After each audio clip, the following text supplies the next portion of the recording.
नमो भगवते वासुदेवाय। तो आइए श्रवण कर लेते हैं पद्म पुराण से श्रीमद् भगवत गीता के 11वें अध्याय की महिमा।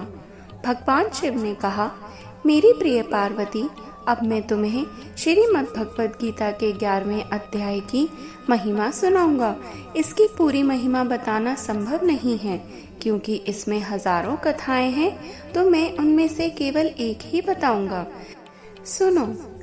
प्रणीता नदी के तट पर मेघांकर नाम का एक बड़ा शहर है जिसमें जगत ईश्वर का प्रसिद्ध मंदिर है। जगत ईश्वर अपने हाथ में धनुष धारण किए हुए हैं। उस मेघांकर शहर में सुनंदा नाम का एक शुद्ध ब्राह्मण रहता था जो जीवन भर ब्रह्मचारी रहा। सुनंदा भगवान जगत ईश्वर के सामने बैठकर श्रीमद् भगवत गीता के 11वें अध्याय का पाठ करते थे और भगवान के विश्व रूप का स्मरण करते थे। श्रीमद् भगवत गीता के उस 11वें अध्याय का पाठ करने से उन्हें अपनी इंद्रियों पर पूर्ण नियंत्रण प्राप्त हो गया और वे निरंतर भगवान जगत ईश्वर का स्मरण करने में सक्षम हो गए। एक बार वह शुद्ध ब्राह्मण सुनंद गोदावरी नदी के तट पर तीर्थों की यात्रा पर गए। उसने व्रज तीर्थ से प्रारंभ करके सभी पवित्र स्थानों का भ्रमण किया। उसने जितने भी पवित्र स्थानों का भ्रमण किया उन सभी में उसने स्नान किया और इष्ट देव के दर्शन किए। एक दिन वह विवियन मंडेला के नगर में पहुंचे। अपने साथियों के साथ उन्होंने ठहरने के लिए स्थान खोजा और अंततः उस नगर के मध्य में उन्हें एक धर्मशाला मिली जहां उन सभी ने रात्रि में विश्राम किया। जब सुनंद प्रातः उठे तो उन्होंने देखा कि उसके सभी साथी जा चुके थे। उन्हें खोजते समय उसकी मुलाकात नगर के मुखिया से हुई, जो तुरंत उसके चरणों में गिर पड़ा और बोला, हे महान ऋषि, मैं यह नहीं कह सकता कि आपके साथी कहाँ चले गए हैं, परंतु मैं आपको यह बता सकता हूँ कि आपके समान कोई भक्त नहीं है। मैंने आपके समान शुद्ध व्यक्ति को कभी नहीं देखा। हे मेरे प्रिय ब्राह्मण, मैं आपसे इस नगर में रहने की विनती करता हूँ। जब सुनंदा ने काम के मुखिया की विनम्र प्रार्थना सुनी तो उसने कुछ दिन वहीं रहने का फैसला कर लिया। मुखिया ने सुनंदा के रहने के लिए हर तरह की व्यवस्था की और दिन रात उसकी सेवा में लगा रहा। 8 दिन बीतने के बाद एक काम वाला सुनंदा के पास आया और जोर जोर से रोने लगा। बोला, हे शुद्ध ब्राह्मण, कल रात एक राक्षस ने मेरे बेटे को खा लिया। सुनंदा ने पूछा, वह राक्षस कहाँ रहता है और उसने आपके बेटे को कैसे खा लिया? ग्रामीण ने उत्तर दिया, इस नगर में एक बहुत ही भयानक राक्षस रहता है जो प्रतिदिन जब चाहे ग्रामीणों को खा जाता है। एक दिन हम सब उस राक्षस के पास गए और उससे हमारी रक्षा की प्रार्थना की, जिसके बदले में हम उसे प्रतिदिन का भोजन देंगे। एक धर्मशाला बनाई गई थी और जो भी यात्री यहाँ आते थे उन्हें वहाँ रहने के लिए भेज दिया जाता था और जब वे सोते थे तो राक्षस उन्हें खा जाता था। इस तरह हम इस राक्षस से अपनी रक्षा करने में सक्षम हुए हैं। आप अपने साथियों के साथ उस धर्मशाला में रुके थे, लेकिन उस राक्षस ने आपको और बाकी सभी को नहीं खाया। इसका कारण मैं आपको बताता हूँ। कल रात मेरे बेटे का एक मित्र आया था, लेकिन मुझे यह एहसास नहीं था कि वह मेरे बेटे का बहुत करीबी और प्रिय मित्र था, इसलिए मैंने उसे धर्मशाला में रहने के लिए भेज दिया। बाद में जब मेरे बेटे को पता चला तो वह उसे धर्मशाला से वापस लाने की कोशिश करने के लिए उसके पीछे गया, लेकिन जब वह वहां गया तो उसे भी उस राक्षस ने खा लिया। आज सुबह मैं उस राक्षस के पास गया और उससे पूछा कि उसने मेरे बेटे को अन्य यात्रियों के साथ क्यों खाया। मैंने उससे यह भी पूछा कि क्या कोई तरीका है जिससे मैं अपने बेटे को वापस पा सकता हूँ। उस राक्षस ने मुझसे कहा, मुझे नहीं पता था कि तुम्हारा बेटा भी धर्मशाला में घुस गया था, इसलिए उसे भी सभी की तरह मैंने खा लिया। जहाँ तक उसे वापस पाने की बात है तो वह तभी संभव होगा जब मैं इस राक्षस शरीर से मुक्त हो जाऊंगा और वह भी श्रीमद् भगवत गीता के 11वें अध्याय का प्रतिदिन पाठ करने वाले व्यक्ति की कृपा से। इस समय इस नगर में एक ब्राह्मण रहता है जो इसी धर्मशाला में ठहरा था, परंतु मैंने उसका भोजन नहीं किया क्योंकि वह प्रतिदिन श्रीमद् भगवत गीता के 11वें अध्याय का पाठ करता है। यदि वह प्रतिदिन 7 बार श्रीमद् भगवद गीता के 11वें अध्याय का पाठ करे तथा मुझ पर जल छिड़के तो मैं इस राक्षस शरीर के श्राप से मुक्त हो जाऊंगा। सुनंदा ने उस ग्रामीण से पूछा, इस व्यक्ति ने राक्षस शरीर प्राप्त करने के लिए क्या पाप किया है? ग्रामीण ने उत्तर दिया, बहुत समय पहले इस शहर में एक किसान रहता था। एक दिन वह खेतों की रखवाली कर रहा था जब उससे थोड़ी ही दूरी पर एक बड़े गिद्ध ने सड़क पर जा रहे एक व्यक्ति पर हमला कर दिया। उस समय एक योगी वहां से गुजर रहा था और जब उसने देखा कि उस व्यक्ति पर गिद्ध ने हमला किया तो वह उसकी सहायता के लिए दौड़ा, लेकिन जब तक वह उसके पास पहुंचा तब तक बहुत देर हो चुकी थी। तब वह योगी किसान पर बहुत क्रोधित हुआ और उसे इस प्रकार बोला, जो व्यक्ति दूसरों को चोर, सांप, आग, शस्त्र आदि के हमले में खतरे में देखता है और भले ही वह उनकी मदद करने में सक्षम हो लेकिन मदद करने के लिए नहीं आता, उसे यमराज द्वारा दंडित किया जाता है। बहुत लंबे समय तक नरक में कष्ट सहने के बाद वह एक भेड़िए के रूप में जन्म लेता है और जो किसी की मदद करता है वह निश्चित रूप से भगवान विष्णु को प्रसन्न करता है।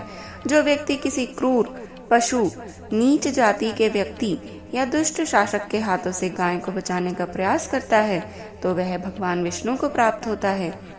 अरे दुष्ट किसान, तुमने उस व्यक्ति पर हमला करते हुए उस गिद्ध को देखा, फिर भी तुमने उसे बचाने का कोई प्रयास नहीं किया। अब मैं तुम्हें राक्षस के रूप में जन्म लेने का श्राप देता हूँ। किसान ने कहा, मैं पूरी रात खेतों की रखवाली कर रहा था और मैं बहुत थक गया हूँ, इसलिए हे दयालु ऋषि मुझ पर दया करो। योगी ने उत्तर दिया, जब कोई व्यक्ति जो प्रतिदिन श्रीमद् भगवद गीता के 11वें अध्याय का पाठ कर रहा हो तुम्हारे सिर पर जल छिड़केगा तो तुम मेरे इस श्राप से मुक्त हो जाओगे। ग्रामीण ने कहा, प्रिय सुनंदा, कृपया अपने हाथ से इस राक्षस के सिर पर जल छिड़क दो। ग्रामीण से यह इतिहास सुनकर सुनंदा उसके स्थान पर उस स्थान पर गया जहाँ वह राक्षस रहता था और जब वह श्रीमद् भगवद गीता के 11वें अध्याय का पाठ कर रहा था तब उसने उसके सिर पर जल छिड़का। उस राक्षस को तुरंत भगवान विष्णु के समान चतुर्भुज रूप प्राप्त हो गया।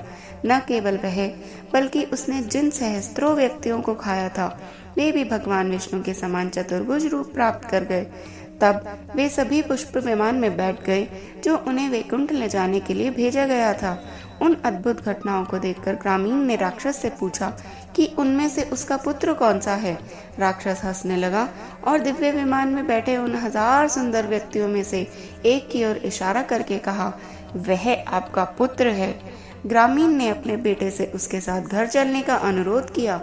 अपने पिता के अनुरोध सुनकर बेटे ने मुस्कुराते हुए कहा, मेरे प्रिय महाराज, कई बार आप मेरे पुत्र रहे हैं और मैं आपका, लेकिन अब इन महान शुद्ध भक्त सुनंदा की कृपा से मैं जन्म और मृत्यु के इस चक्र से मुक्त हो गया हूँ और अब मैं अपने असली घर वैकुंठ जा रहा हूँ।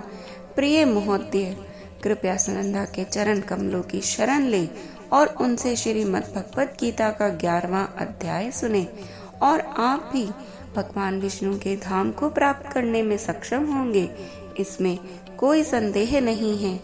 भगवान कृष्ण के मुंह से ये अमृत उपदेश उनके मित्र अर्जुन के प्रश्नों के उत्तर में कुरुक्षेत्र के युद्ध के मैदान में आए थे और केवल इस प्रवचन को सुनने और सुनाने से ही हम उस कड़ी गांठ को तोड़ सकते हैं जो हमें जन्म और मृत्यु के इस चक्र में बांध रही है।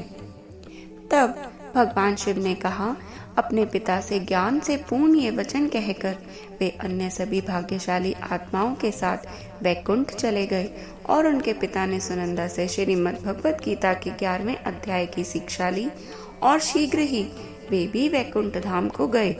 हे पार्वती, तुमने श्रीमद् भगवद गीता के 11वें अध्याय की महिमा सुनी है जो समस्त पापों का नाश करने में सक्षम है। हर हर महादेव। तो आइए हम भी श्रवण कर लेते हैं इतने महान 11वें अध्याय का। श्रीमद् भगवद गीता अध्याय 11। अर्जुन ने कहा, मुझ पर करुणा कर आप द्वारा प्रकट किए गए परम गुह्य आध्यात्मिक ज्ञान को सुनकर अब मेरा मोह दूर हो गया है। मैंने आपसे सभी प्राणियों की उत्पत्ति और संहार के संबंध में विस्तार से सुना है। हे कमल नयन, मैंने आपकी अविनाशी महिमा को भी जाना है। हे परमेश्वर, तुम वास्तव में वही हो जिसका आपने मेरे समक्ष वर्णन किया है। किंतु हे परम पुरुषोत्तम, मैं आपके विराट रूप को देखने का इच्छुक हूँ। सभी अप्रकट शक्ति के स्वामी हे भगवान, यदि आप यह सोचते हैं कि इसे मैं देखने में समर्थ हूँ, तब मुझे अपना अविनाशी विराट स्वरूप दिखाने की कृपा करें। परमेश्वर ने कहा, हे पार्थ, अब तुम मेरे सैकड़ों और हजारों अद्भुत दिव्य रूपों को विभिन्न आकारों और बहुरंगी रूपों में देखो। हे भरतवंशी, लो, अब अदिति के 12 पुत्रों, 8 वसुओं, 11 रुद्रों, 2 अश्वनी कुमारों और उसी प्रकार से 49 मरुतों और पहले कभी ना प्रकट हुए अन्य आश्चर्यों को मुझ में देखो। हे अर्जुन, सभी चर और अचर सहित समस्त ब्रह्मांडों को एक साथ मेरे विश्व रूप में देखो। इसके अतिरिक्त तुम कुछ और भी देखना चाहो तो वह सब मेरे विश्वव्यापी रूप में देखो, परंतु तुम अपनी आंखों से मेरे दिव्य ब्रह्मांडीय स्वरूप को नहीं देख सकते हो, इसलिए मैं तुम्हें दिव्य दृष्टि प्रदान करता हूँ। अब मेरी दिव्य विभूतियों को देखो। संजय ने कहा, हे राजन, इस प्रकार से कहकर योग के स्वामी महायोगेश्वर श्री कृष्ण ने अर्जुन को दिव्य विश्व रूप दिखलाया। अर्जुन ने भगवान के दिव्य विराट रूप में असंख्य मुख और आंखों को देखा। उनका रूप अनेक देवीय आभूषण से अलंकृत था और कई प्रकार के दिव्य शस्त्रों को उठाए हुए था। उन्होंने इस शरीर पर अनेक मालाएं और वस्त्र धारण किए हुए थे, जिस पर कई प्रकार की दिव्य मधुर सुगंधियां लगी थी। वह स्वयं को आश्चर्य में और अनंत भगवान के रूप में प्रकट कर रहे थे, जिनका मुख सर्वव्यापी था। यदि आकाश में हजारों सूर्य एक साथ उदय होते हैं, तो भी उन सबका प्रकाश भगवान के दिव्य तेजस्वी रूप की समानता नहीं कर सकता था। अर्जुन ने देवों के देव उस दिव्य शरीर में एक ही स्थान पर स्थित समस्त ब्रह्मांडों को देखा। तब आश्चर्य में डूबे अर्जुन के शरीर के रोंगटे खड़े हो गए और वह मस्तक को झुकाए भगवान के समक्ष हाथ जोड़कर इस प्रकार प्रार्थना करने लगे। अर्जुन ने कहा, मैंने आपके शरीर में सभी देवताओं और विभिन्न प्रकार के जीवों को देखा। मैंने वहां कमल पर आसीन ब्रह्मा और शिव तथा सब ऋषियों और स्वर्ग के सर्पों को देखा। मैं सभी दिशाओं में अनगिनत भुजाएं, उदर, मुंह और आंखों के साथ आपके सर्वत्र फैले हुए अनंत रूप को देखता हूँ। हे ब्रह्मांड के स्वामी, आपका रूप अपने आप में अनंत है। मुझे आप में कोई आरंभ, मध्य और अंत नहीं दिखता। विश्व रूप दर्शन योग में मैं मुकुट से सुशोभित चक्र और गदा से सुसज्जित शस्त्रों के साथ सर्वत्र दीप्तिमान लोक के रूप में आपके रूप को देख रहा हूँ। इस चमचमाती अग्नि में आपके तेज को देख पाना अत्यंत कठिन है, जो सभी दिशाओं से प्रस्फुटित होने वाले सूर्य के प्रकाश की भांति है। मैं आपको परम अविनाशी मानता हूँ। आप ही धार्मिक ग्रंथों द्वारा ज्ञात होने वाले परम सत्य हो। आप समस्त सृष्टि के परम आधार हो और सनातन धर्म के नित्य पालक और रक्षक हो और अविनाशी परम प्रभु हो। आप आदि, मध्य और अंत से रहित हैं और आपकी शक्तियों का कोई अंत नहीं है। सूर्य और चंद्रमा आपके नेत्र हैं। अग्नि आपके मुख के तेज के समान है और मैं आपके तेज से समस्त ब्रह्मांड को जलते हुए देख रहा हूँ। हे सभी जीवों के परम स्वामी, स्वर्ग और पृथ्वी के बीच के स्थान और सभी दिशाओं के बीच आप अकेले ही व्याप्त हैं। मैंने देखा कि आपके अद्भुत और भयानक रूप को देखकर तीनों लोग भय से कांप रहे हैं। स्वर्ग के सभी देवता आप में प्रवेश होकर आपकी शरण ग्रहण कर रहे हैं और कुछ तो भय से हाथ जोड़कर आपकी स्तुति कर रहे हैं। महर्षि और सिद्ध जन पवित्र स्तोत्रों का पाठ कर और अनेक प्रार्थनाओं के साथ आपकी स्तुति कर रहे हैं। रुद्र, आदित्य, वसु, साध्यगण, विश्वदेव, दोनों अश्वनी कुमार, मरुत, पितृगण, गंधर्व, यक्ष, असुर तथा सभी सिद्धजन आपको आश्चर्य से देख रहे हैं। हे सर्वशक्तिमान भगवान, अनेक मुख, नेत्र, भुजा, जांघें, पांव, पेट तथा भयानक दांतों सहित आपके विकराल रूप को देखकर समस्त लोग भय से त्रस्त है और उसी प्रकार से मैं भी।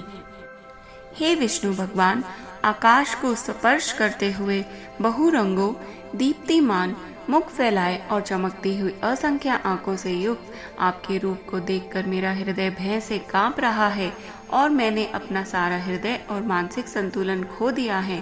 प्रलय के समय के प्रचंड अग्नि के सदृश तुम्हारे अनेक मुखों के विकराल दांतों को देखकर मैं भूल गया हूँ कि मैं कहाँ हूँ और मुझे कहाँ जाना है। हे देवेश, आप ब्रह्मांड के आश्रयदाता हैं, कृपया मुझ पर करुणा कीजिए। मैं धृतराष्ट्र के सभी पुत्रों को, उनके सहयोगी राजाओं और भीष्म, द्रोणाचार्य, कर्ण तथा हमारे पक्ष के सेना नायकों सहित आपके विकराल मुख में प्रवेश करता हुआ देख रहा हूँ। इनमें से कुछ के सिरों को तो मैं आपके विकराल दांतों के बीच चूर्णित हुआ देख रहा हूँ। जिस प्रकार से नदियों की कई लहरें समुद्र में प्रवेश करती हैं, उसी प्रकार से ये सब महायोद्धा आपके धधकते हुए मुख में प्रवेश कर रहे हैं। जिस प्रकार से पतंगा तीव्र गति से अग्नि में प्रवेश करके जलकर भस्म हो जाता है, उसी प्रकार से ये सेनाएं अपने विनाश के लिए तीव्र गति से आपके मुख में प्रवेश कर रही हैं। आप अपनी तीक्ष्ण जीवाह से समस्त दिशाओं के जीव समूहों को चाट रहे हो और उन्हें अपने प्रज्वलित मुखों से निगल रहे हो। हे विष्णु, आप अपने सर्वत्र फैले प्रचंड तेज की किरणों से समस्त ब्रह्मांड को भीषणता से झुलसा रहे हो। हे देवेश, कृपया मुझे बतलाएं कि अति उग्र रूप वाले आप कौन हैं। मैं आपको प्रणाम करता हूँ, कृपया मुझ पर करुणा करें। आप समस्त सृष्टियों से पूर्व आदि भगवान हैं। मैं आपको जानना चाहता हूँ और मैं आपकी प्रकृति और प्रयोजन को नहीं समझ पा रहा हूँ। परम प्रभु ने कहा, मैं प्रलय का मूल कारण और महाकाल हूँ, जो जगत का संहार करने के लिए आता है। तुम्हारे युद्ध में भाग लेने के बिना भी युद्ध की व्यूह रचना में खड़े विरोधी पक्ष के योद्धा मारे जाएंगे। इसलिए उठो, युद्ध करो और यश अर्जित करो। अपने शत्रुओं पर विजय पाकर समृद्ध राज्य का भोग करो। ये सब योद्धा पहले ही मेरे द्वारा मारे जा चुके हैं। हे श्रेष्ठ धनुर्धर, तुम तो मेरे कार्यों को संपन्न करने का केवल निमित्त मात्र हो। द्रोणाचार्य, भीष्म, जयद्रथ, कर्ण और अन्य महायोद्धा पहले ही मेरे द्वारा मारे जा चुके हैं।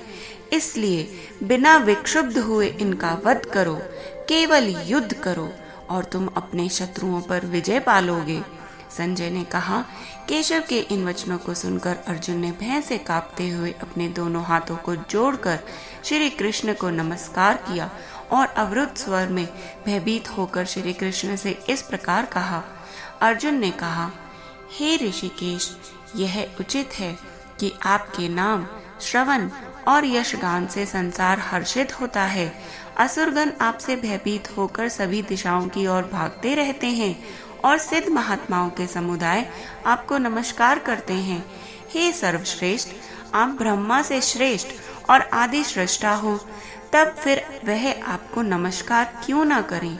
हे अनंत, हे देवेश, हे जगत के आश्रयदाता, आप सभी कारणों के कारण और अविनाशी हैं। आप व्यक्त और अव्यक्त से परे अविनाशी सत्य हो। आप आदि सर्वात्मा दिव्य सनातन स्वरूप हैं। आप इस ब्रह्मांड के परम आश्रय हैं। आप ही स्वर्ग ज्ञाता और जो कुछ भी जानने योग्य है वह सब आप ही हैं। आप ही परम धाम हो। हे अनंत रूपों के स्वामी, केवल आप ही समस्त ब्रह्मांड में व्याप्त हो। आप वायु, यम, अग्नि, जल और चंद्रमा के देवता हैं। आप ब्रह्मा के पिता और सभी जीवों के प्रपितामह हैं। अतः मैं आपको हजारों बार और बारंबार नमस्कार करता हूँ। हे अनंत शक्तियों के स्वामी, आपको आगे और पीछे और वास्तव में चहु ओर से नमस्कार है। आप असीम पराक्रम और शक्ति के स्वामी हैं और सर्वव्यापी हैं। अतः आप सब कुछ हैं। आपको अपना मित्र मानते हुए मैंने धृष्टता पूर्वक आपको हे कृष्ण, हे यादव, हे प्रिय मित्र कहकर संबोधित किया, क्योंकि मुझे आपकी महिमा का ज्ञान नहीं था। उपेक्षित भाव से और प्रेमवश होकर यदि उपहास करते हुए मैंने कई बार खेलते हुए, विश्राम करते हुए, बैठते हुए, खाते हुए, अकेले में या अन्य लोगों के समक्ष आपका कभी अनादर किया हो, तो उन सभी अपराधों के लिए हे अचिंत्य मैं आपसे क्षमा याचना करता हूँ। आप समस्त चर अचर के स्वामी और समस्त ब्रह्मांडों के जनक हैं। आप परम पूजनीय आध्यात्मिक गुरु हैं। हे अतुल्य शक्ति के स्वामी, जब समस्त तीनों लोकों में आपके समतुल्य ही कोई नहीं है, तब आपसे बढ़कर कोई कैसे हो सकता है। इसलिए हे पूजनीय भगवान, मैं आपके समक्ष नतमस्तक होकर और साष्टांग प्रणाम करते हुए आपकी कृपा प्राप्त करने की याचना करता हूँ। जिस प्रकार पिता पुत्र के हठ को सहन करता है, मित्र इष्टता को और प्रियतम अपनी प्रेयसी के अपराध को क्षमा कर देता है, उसी प्रकार से कृपा करके मुझे मेरे अपराधों के लिए क्षमा कर दो। पहले कभी न देखे गए आपके विराट रूप का अवलोकन कर मैं अत्यधिक हर्षित हो रहा हूँ और साथ ही साथ मेरा मन भय से कांप रहा है। इसलिए हे देवेश, हे जगन्नाथ, कृपया मुझ पर दया करें और मुझे पुनः अपना आनंदमयी स्वरूप दिखलाएं। हे सहस्त्रबाहु, यद्यपि आप समस्त सृष्टि में अभिव्यक्त हैं, किंतु मैं आपके मुकुटधारी चक्र और गदा उठाए हुए चतुर्भुज नारायण रूप के दर्शन करना चाहता हूँ। आनंदमयी भगवान ने कहा, हे अर्जुन, तुम पर प्रसन्न होकर मैंने अपनी योग माया शक्ति द्वारा तुम्हें अपना दीप्तिमान अनंत और आदि विश्व रूप दिखलाया। तुमसे पहले किसी ने मेरे इस विराट रूप को नहीं देखा। हे कुरुश्रेष्ठ, ना तो वेदों के अध्ययन से, ना ही यज्ञ, कर्म कांडों, दान, पुण्य, यहाँ तक कि कठोर तप करने से भी किसी जीवित प्राणी ने मेरे विराट रूप को कभी देखा है जिसे तुम देख चुके हो। मेरे भयानक रूप को देखकर तुम ना तो भयभीत हो और ना ही मोहित हो। भयमुक्त और प्रसन्नचित होकर मेरे पुरुषोत्तम रूप को देखो। संजय ने कहा। ऐसा कहकर वासुदेव के करुणामय पुत्र ने पुनः अपना चतुर्भुज रूप प्रकट किया और फिर अपना 2 भुजाओं वाला सुंदर रूप प्रदर्शित कर भयभीत अर्जुन को सांत्वना दी। अर्जुन ने कहा, हे जनार्दन, आपके 2 भुजा वाले मनोहर मानव रूप को देखकर मुझ में आत्मसंयम लौट आया है और मेरा चित्त स्थिर होकर सामान्य अवस्था में आ गया है। परम प्रभु ने कहा, मेरे जिस रूप का तुम अवलोकन कर रहे हो उसे देख पाना अति दुष्कर है। यहाँ तक कि स्वर्ग के देवताओं को भी इसका दर्शन करने की उत्कंठा होती है। मेरे इस रूप को ना तो वेदों के अध्ययन, ना ही तपस्या, दान और यज्ञों जैसे साधनों द्वारा देखा जा सकता है, जैसा कि तुमने देखा है। हे अर्जुन, मैं जिस रूप में तुम्हारे समक्ष खड़ा हूँ उसे केवल अनन्य भक्ति से जाना जा सकता है। हे शत्रुहंता, इस प्रकार मेरी दिव्य दृष्टि प्राप्त होने पर ही कोई वास्तव में मुझ में एकीकृत हो सकता है। वे जो मेरे प्रति अपने कर्तव्यों का पालन करते हैं, जो मुझ पर ही भरोसा करते हैं, आसक्ति रहित रहते हैं और किसी भी प्राणी से द्वेष नहीं रखते, ऐसे भक्त निश्चित रूप से मुझे प्राप्त कर लेते हैं। हरे कृष्ण कृष्ण कृष्ण हरे हरे। आगे के और अध्यायों को श्रवण करने के लिए कृपया हमें सब्सक्राइब करें। वे हमारा चैनल अधिक से अधिक शेयर करें, वे एक लाइक अवश्य करें और कमेंट में ज़रूर से ज़रूर लिखें हर हर महादेव।